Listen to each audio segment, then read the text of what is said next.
नमस्कार। मैं आपकी प्यारी फिजियोथेरेपिस्ट। तो मैं पढ़ रही थी जब, तो मुझे पीपी महांती और मोनालिसा पटनायक मैम का इस बुक का कहीं पे भी कुछ अच्छा एक्सप्लेनेशन नहीं मिला। और ऊपर से जब बुक पढ़ रही थी मुझे क्वेश्चन कुछ का गलत आंसर मिला। तो इसलिए पीपी सर को तो मैं कुछ नहीं बोल सकती हूँ, भाई वो तो पीपी सर है। मैं उन्हीं की मतलब स्टूडेंट हूँ, उन्हीं की कॉलेज में पढ़ी हूँ। वो तो भाई भगवान है। तो हो जाता है, मतलब ऐसे कभी बुक में मिस्टेक हो जाता है। इसीलिए मैं आपको डायरेक्ट आपको आंसर बताऊंगी और एक्सप्लेनेशन। अगर आपको कुछ समझ में नहीं आ रहा है तो आप मुझे कमेंट सेक्शन में बता दीजिएगा। मैं और अच्छे से आपको और एक वीडियो में, नहीं तो आपको वही कमेंट सेक्शन में और अच्छे से एक्सप्लेनेशन करूँगी। और अगर कुछ आंसर रॉन्ग हो रहा है तो आप वो भी मुझे आराम से बता सकते हैं। या आपको अगर और कोई एमसीक्यू सॉल्व करके, मतलब और कोई एमसीक्यू का वीडियो चाहिए, आप वो भी मुझे कमेंट बॉक्स में बता दीजिएगा, मैं आपको बता दूँगी। तो physiotherapy secrets, P P Mohanty, Monalisa Patnaik. पहले हम पढ़ेंगे फिजियोथेरेपी इन कार्डियोपल्मोनरी कंडीशंस, और पीपी महांती सर का बुक है। तो physiotherapy in cardiopulmonary conditions. So first question, at birth the shape of the chest is.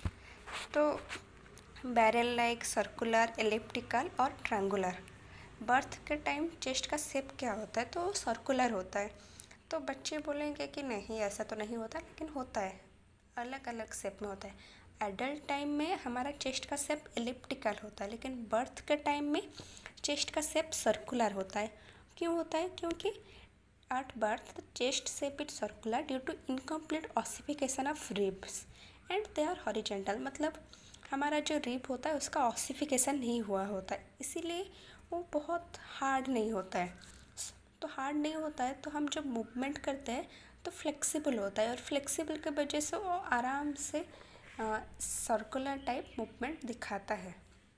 और एक बात है कि बच्चे क्या करते हैं ना, they use abdomen for breathing rather than chest.